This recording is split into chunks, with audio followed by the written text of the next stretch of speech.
Buenos días a todos, les saluda el pastor Luis Aguilar desde Ministerios Amistad y este domingo muy especial estamos celebrando nuestro domingo de resurrección o nuestro domingo de Pascua, ¿verdad? De una manera diferente. Estamos por Facebook Live nuevamente.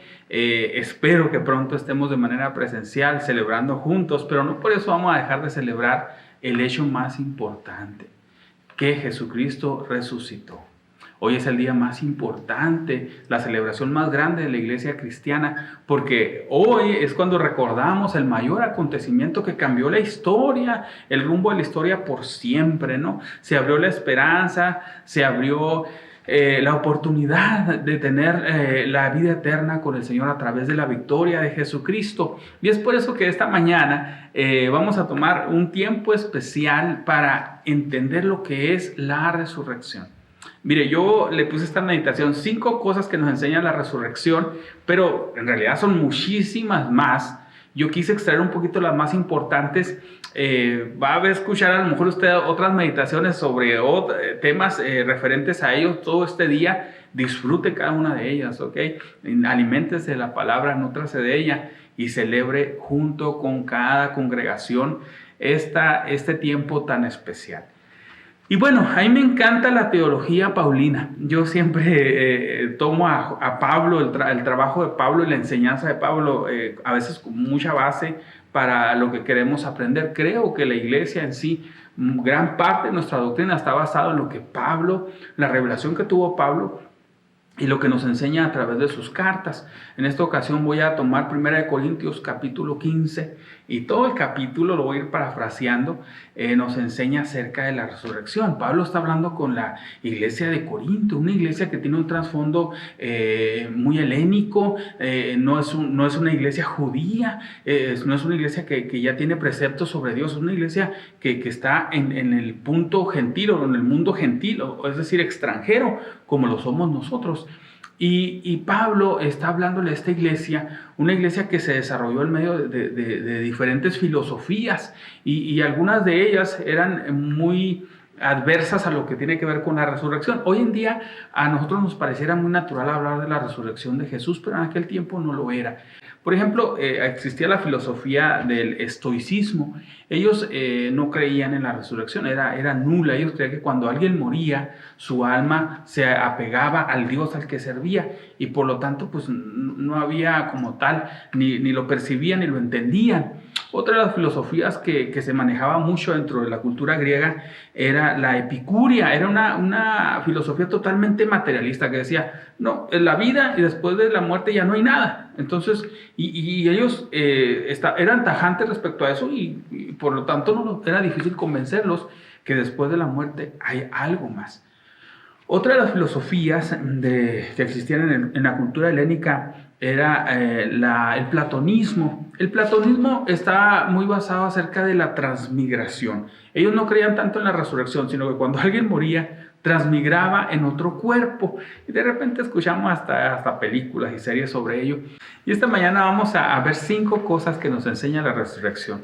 La primera de ellas es que la resurrección es parte del evangelio, pero no puede haber evangelio sin resurrección. Recuerde que evangelio significa buenas nuevas y la primera gran noticia, la primera buena noticia que hay en el evangelio es que Jesucristo resucitó. En los evangelios se relata cómo las mujeres fueron a buscar el cuerpo de Jesús y no le hallaron, encontraron en lugar de ello un ángel que decía, no está aquí, pues ha resucitado, ¿verdad? Entonces, esa es la primera gran noticia del evangelio y es lo que se tiene que pregonar. El otro punto importante acerca de la resurrección es que cuando Pablo habla acerca de la resurrección, por ejemplo, en 1 Corintios 15, él usa un término en griego que es anastasis, que significa poner de pie. Y entonces no podía referirse a una resurrección espiritual. Pablo siempre habló de una resurrección física.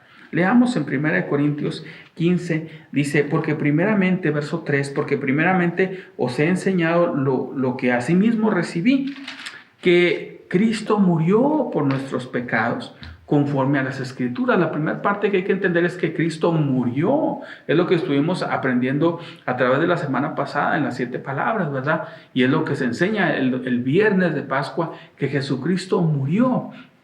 Hay quienes creen que nada más fue sedado, decían algunos, nada más fue sedado y no resucitó porque nunca murió. Pero Pablo dice, lo que primero nos enseña es que Jesucristo murió por nuestros pecados. La razón de su muerte fue por nuestros pecados.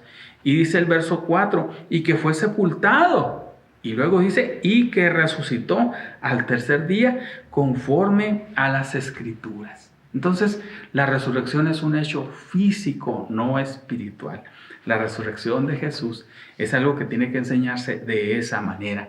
La segunda cosa que hay que aprender de la resurrección, cuando Jesucristo resucita, confirma la veracidad de las Escrituras. Qué interesante es esto. Por ejemplo, cuando Pablo dice en el verso 3 que Cristo murió por nuestros pecados conforme a las Escrituras. Es decir, cuando Jesucristo muere, se cumple lo que la Escritura decía de él. Y luego dice en el verso 4, y que fue sepultado y que resucitó al tercer día. Nuevamente dice, conforme a las Escrituras. ¿A qué se refiere Pablo cuando dice conforme a las Escrituras? Bueno, que la resurrección de Jesús fue profetizada desde el Antiguo Testamento. De hecho, cuando hablamos de la resurrección de Jesús y de la victoria de él sobre Satanás, desde el libro de Génesis tenemos contexto de ello y vamos caminando por todo el Antiguo Testamento, el Nuevo Testamento, y se va cumpliendo en Jesús cada una de las profecías. Qué importante es tener este punto muy claro para usted y para mí. No hay ninguna religión, ni ningún personaje, ni líder de alguna religión, del cual se haya profetizado su nacimiento, se haya profetizado su muerte, y mucho menos su resurrección.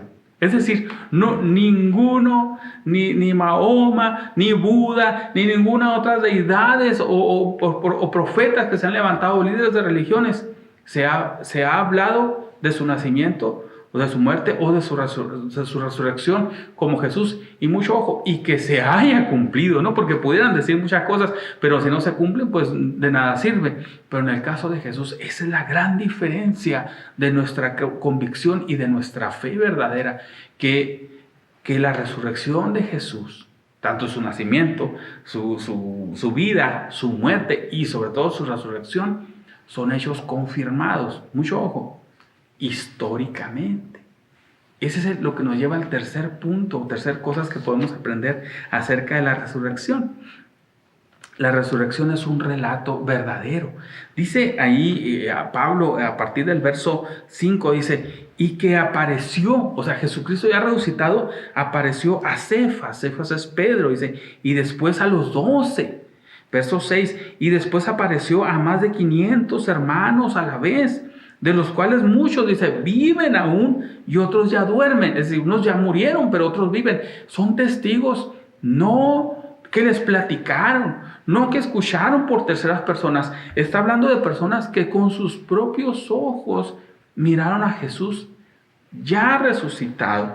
Dice el verso 7, y después se apareció a Jacobo o Santiago, y después a todos los apóstoles. Verso 8, y al último de todos, dice Pablo, como a un abortivo, me apareció a mí. Sí, en Hechos capítulo 9 se relata cómo Jesús se le manifiesta a Pablo a través de una voz audible y de una luz. Está en el libro de Hechos, puede leerlo. Pero esto hace ver que no fue la visión o que alguien dijo, yo lo miré, una persona, y los demás dijeron, pues él dice que lo vio, yo le creo a él. No, se habla de cientos de personas que tuvieron el privilegio, la bendición, si le quiere llamar así, de poder experimentar, ver a un Jesús ya resucitado. De esta manera, el relato de la resurrección se convierte en un hecho verdadero. Pero yo siempre he creído esto, que la mayor evidencia de la resurrección de Jesús o de que Jesús vive hoy, ¿sabe cuál es?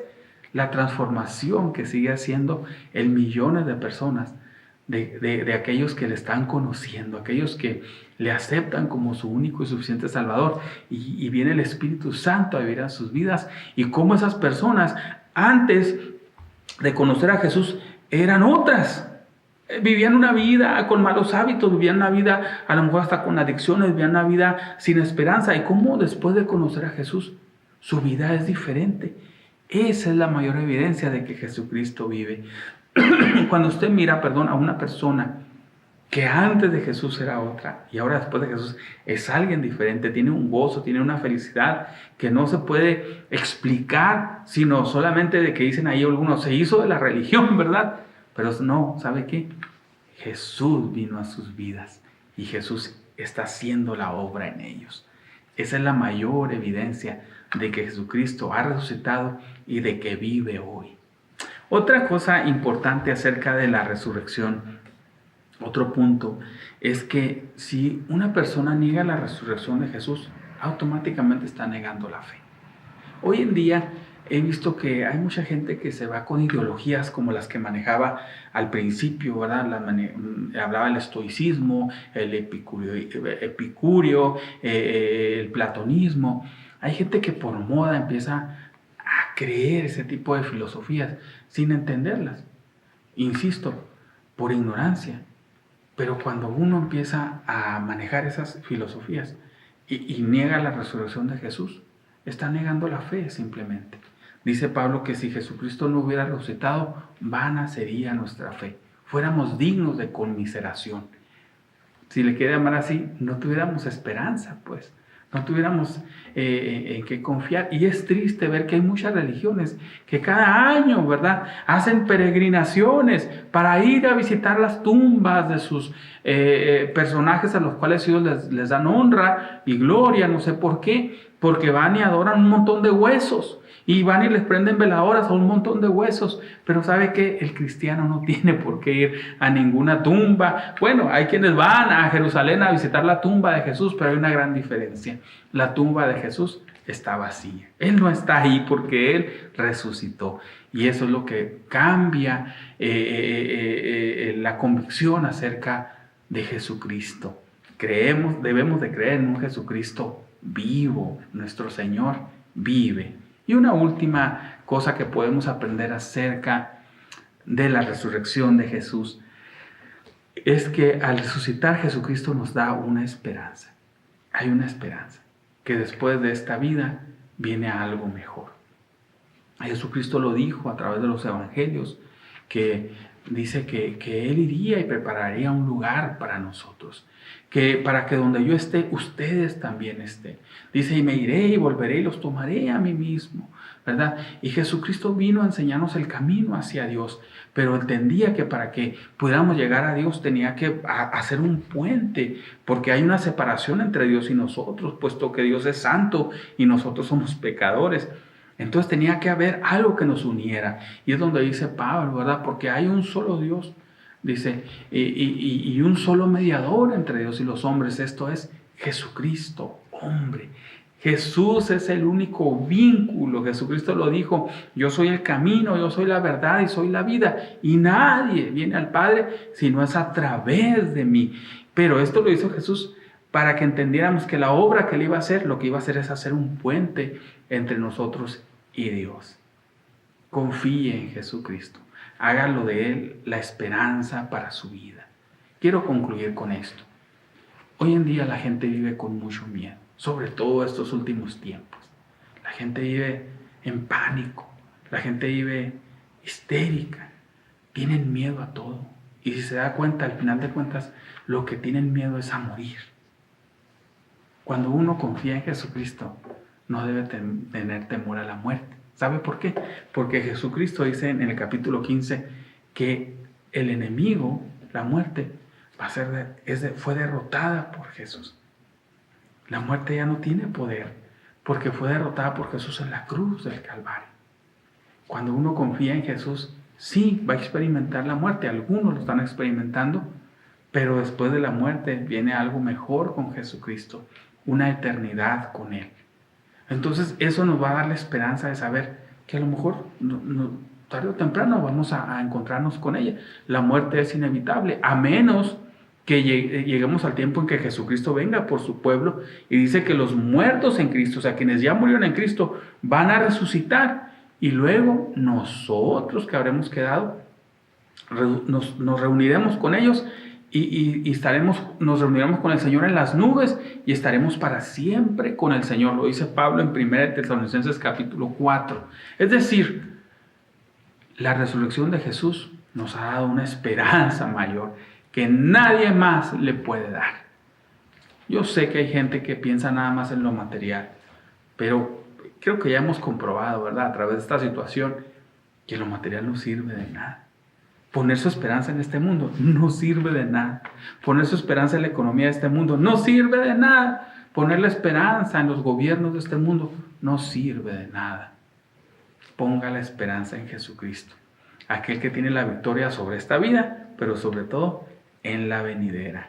Si usted no le ha conocido, le invito a que le busque, a que le entregue su corazón y que usted celebre como nosotros la verdadera resurrección, la victoria de Jesucristo. Bendiciones para todos. Siga disfrutando mucho de este día. Disfrute a su familia. Ámela más que nunca y busque de Dios. Es tiempo de buscar de Él. Bendiciones.